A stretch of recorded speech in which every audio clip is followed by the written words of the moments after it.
আপোনাক কোনোবা এটা হোৱাটছএপত মেছেজ দিলে মেছেজটো দি পিনি তেখেতে আকৌ ডিলিট কৰি দিলে সাপোজ ডিলিট কৰি দিয়াৰ পিছত আপোনাৰ কেনে লাগি থাকে যে কি মেছেজনো দিছিল তেনেকৈ আমাৰ জানিবলৈ এটা মন যায় থাকে যে হোৱাটছএপৰ কন্টেন্ট ডিলিট পলিচি মতে আপুনি যদি কাৰোবাক এটা মেছেজ দিয়ে মেছেজটো দিয়াৰ 27 মিনিটৰ ভিতৰত আপুনি সেই মেছেজটো ডিলিট কৰি দিব পাৰে আজি আমি জানিবলৈ ওলাইছিল সেই ডিলিট কৰি দিয়া মেছেজটো আপুনি কেনেকৈ চাব পাৰিব আপুনি প্ৰথমতে যাব লাগিব প্লে ষ্টৰলৈ প্লে ষ্টৰত গৈ পিনি আপুনি ইয়াতে সাৰ্চ কৰিব লাগিব NOTISAVE নটিসেভ আপুনি সাৰ্চ কৰিব লাগিব আপোনাৰ যেটো এপ্লিকেশন আহিব সেই এপ্লিকেশনটো আপুনি ইনষ্টল কৰিব লাগিব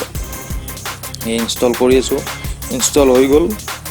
তো এতিয়া আপুনি এটো ওপেন কৰিব ওপেন কৰাৰ পিছত ইয়াত আপোনাৰ কেইটামান পাৰমিশন বিচাৰিব তো ইয়াতে যি আহে আপুনি এলাউ কৰিব প্ৰথমতে পাৰমিশনটো এলাউ কৰাৰ পিছত আপুনি নেক্সট মাৰিব নেক্সট সেটিং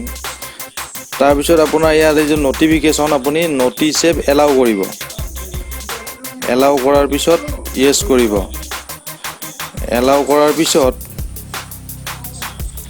আপোনাৰ এইটো জি আহিব ইয়াতে এটো ৰাইট ক্লিক কৰিব এতিয়া আপোনাৰ প্ৰায় এইটো কনফিগাৰ হৈ গৈছে তো এতিয়া আপোনাৰ এইটো মোবাইলৰ পৰা মই এটা মেছেজ দি আপোনাক দেখাম মই মেছেজ দি দিলো এইটো মেছেজটো দিলো এইটো মোবাইলত আহি গৈছে চাও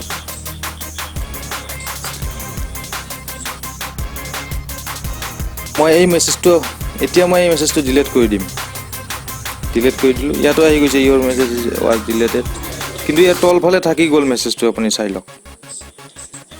আপোনাৰ যেটো মেছেজ ডিলিট হৈছিল এই মেছেজটো আপোনাৰ এইটো মোবাইলত থাকি গল যদি এনেকুৱা ধৰণৰ ভিডিওবোৰ আপোনালোকে পাই থাকিব তেতিয়া মোৰ চেনেলটো সাবস্ক্ৰাইব কৰি দিব আৰু যদি ভিডিওটো ভাল পাইছে এটা লাইক কৰিব